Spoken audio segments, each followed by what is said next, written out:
What is going on, guys? Today we have another headline SBC. It is Carvajal coming up next.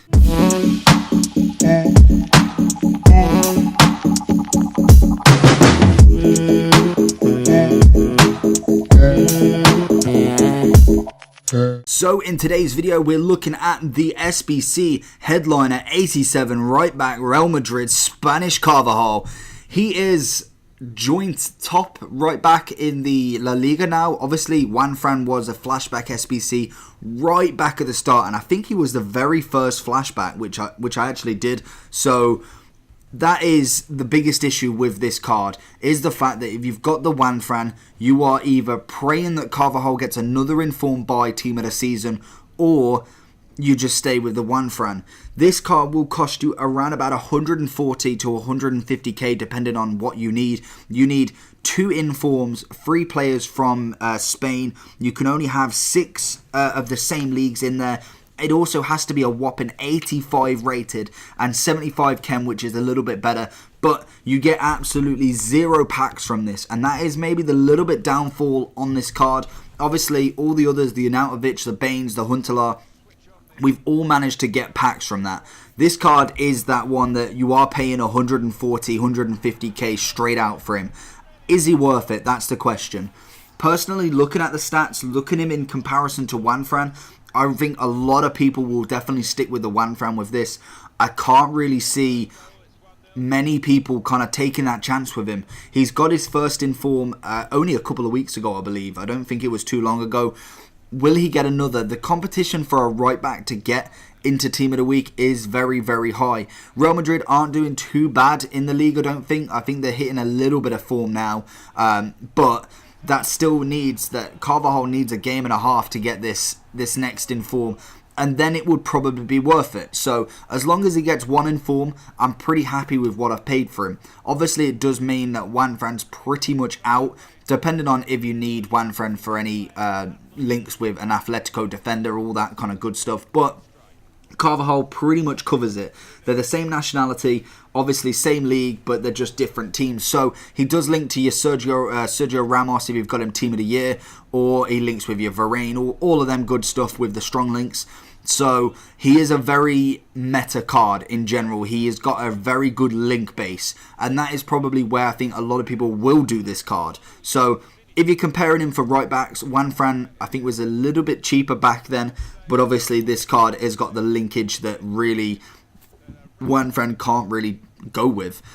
So basic information of this card: he's got a 3-star skill moves, 3-star weak foot. He is right-footed, standing at 5'8" with a medium defensive work rate and a high attacking work rate. So pretty standard for a right back there. Don't need too high of a weak foot, don't need too high of the skill moves. He has got in-game stats of 2,166, which means he's got 85 pace with 81 acceleration, 87 sprint speed. He has 79 passing with a couple of standouts with the 89 crossing, 87 short pass, and 77 curve, 76 long pass.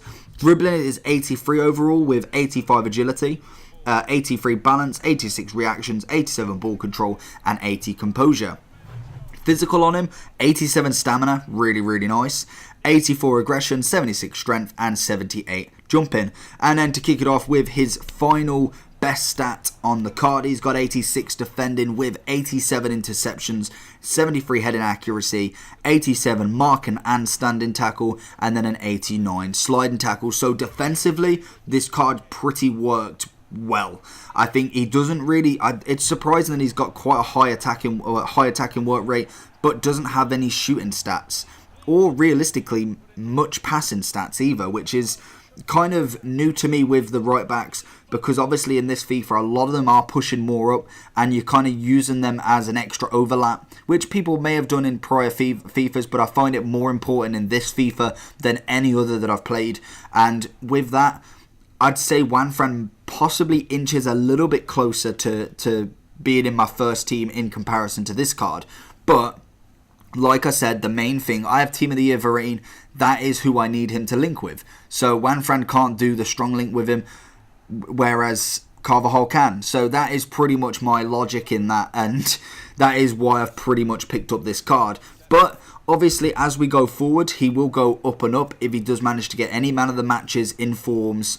I don't think player of the months, and then obviously the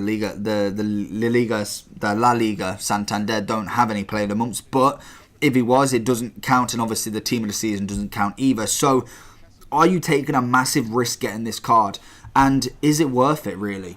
Well, if you've got a Real Madrid player, yes, I think it's definitely worth it. He's a very good card overall, even though the stats are not necessarily all there. He has fantastic defending, he has really good stamina, decent pace. You whack, say, a Shadow, Centile, a Catalyst, anything like that onto this card, and you're going to be pretty happy with the results.